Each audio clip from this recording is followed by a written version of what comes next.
As of just over an hour ago, we have hit the brave new world of college football as Nico Iamaleava has submitted paperwork to Tennessee to hit the transfer portal. Let's talk about what that means for Tennessee, what that means for college football, and why this isn't should be an inflection point for college football, but it probably won't be. What's up, kid folk? It's RJ Young. I am not on a step mill. If this is your first time watching the #1 college football show, welcome. Thank you for joining us here. We talk college football year round. If that is something you're into, go ahead and hit that subscribe button and like this video and let me know in the comment below.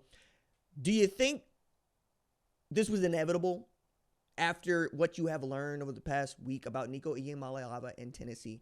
For those of you that have been living underneath that particular rock, beginning last week, there were rumors that were beginning to swirl that Nico Iamaleava's camp and he and Tennessee were having a financial dispute. The quarterback that was making $2 million annually since 2022 wanted a raise, and he wanted it now. He picked his moment where he thought he might have the most leverage following leading Tennessee to the college football playoff for the first time, an embarrassing ouster at the shoe, but also having Tennessee trending in a direction that it wants to go with its eye on winning the SEC championship this year and making the college football playoff for a consecutive year. Going into January, lots of conversation about whether or not Nico is even a top 10 quarterback. We know he's a top 10 talent.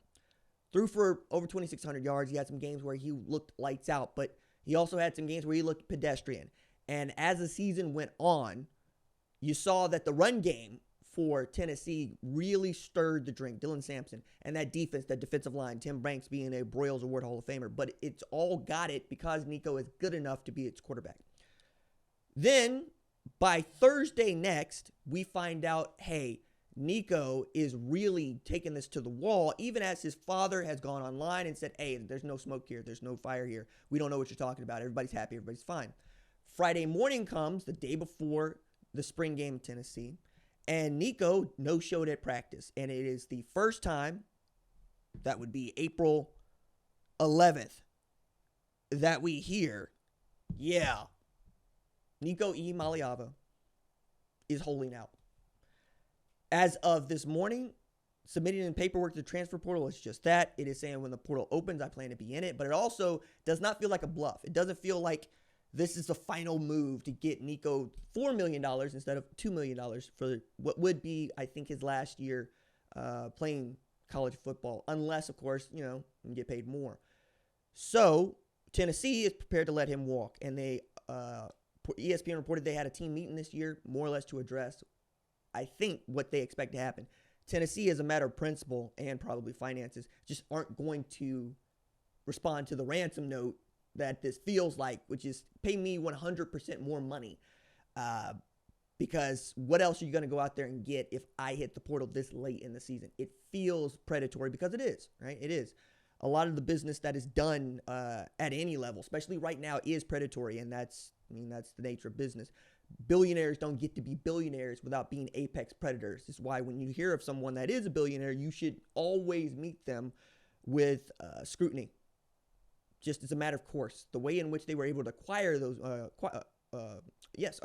means does not change what you think of them, right? Like, they did what they needed to do. I think in terms of my favorite billionaire, who's fictional, Bobby Axelrod.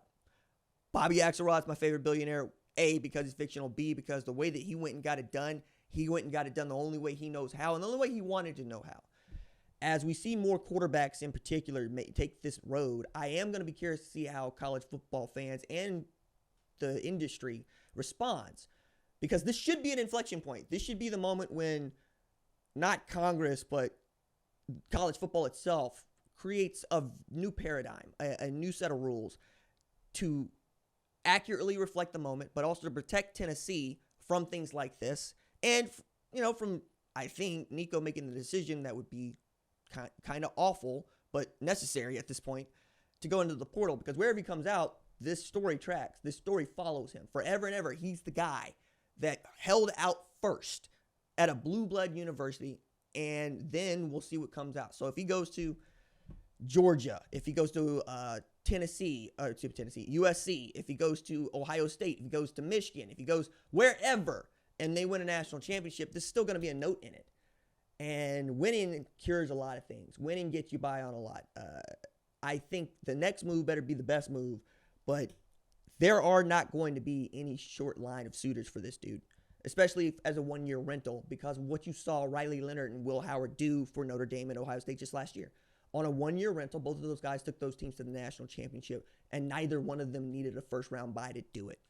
That's the kind of talent Nico is. And I think there's something to Will Howard transferring from Kansas State to Ohio State and leveling them up. There's also the circumstances for which he got there, and I think that is going to play a big factor, but not as big a factor as you think.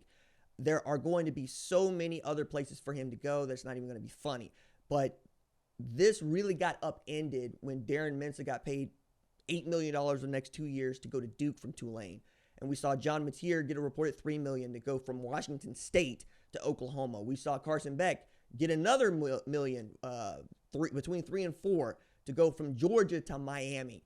We are seeing the settlement, House versus the NCAA, has really made the gold rush now. This might be the last time you can pay anybody as much as you want before we get to the salary cap, and you really got to start reporting the NIL deals that you have signed that are above $600. So if they look incongruous, people will call you on that, and there might be some punishment for it, as opposed to paying a kid $3 million to show up to a children's hospital once a month is not necessarily going to be a contract that does not attract scrutiny. It should. It's just going to make it harder to move the money. But the one thing that I have always come to know about people and their money, there's always a great money mover out there. There's always someone who knows how to move their funds around in a way and such that their clients keep the majority of the share, and they take their percentage. This is how great cartels are run. That's just what it is. You always need a money man. You always need the money man to know exactly where every penny is, every penny pinched. I don't think that's going to curtail guys making millions of dollars to play college football. I don't even think that new rules are going to curtail it, but it will give everybody some sunlight. We need sunlight on all of this. We need to understand it from a molecular level, and people do not want to show us their books because there's no advantage to them. If everybody has to show us what they're selling and buying, maybe we get a little bit better behavior because it's incentivized, because you don't want our ear like Nico Iamaleava is getting right now. Whole lot that's going to unpack here. This story is going to continue to grow. It is the biggest story in college football right now as we are heading toward the spring practice period. Again, never seen this before. I don't think it's the last time that we'll see this again either. I would hesitate to say someone else isn't going to look at this and take it as instruction, especially if we do not get rid of the spring transfer portal, which is something that the AFCA wants, right? And the AFCA usually gives that recommendation to the NCAA's Football Oversight Committee, and they usually take it.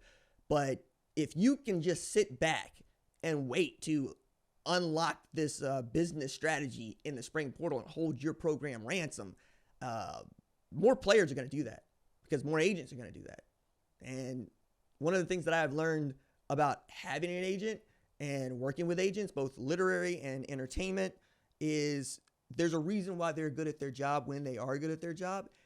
And it ain't necessarily because they're playing nice with the person that is ultimately playing their client's check. This is one of those moments. You're going to have to get Nico the $4 million that he asked for from somebody else. Are you sure you can do that? And then if you don't, you're maligned in the industry because you set off this curve. Now, we'll see. As they're playing poker at this table that is college football, who comes out ahead, who comes out on top.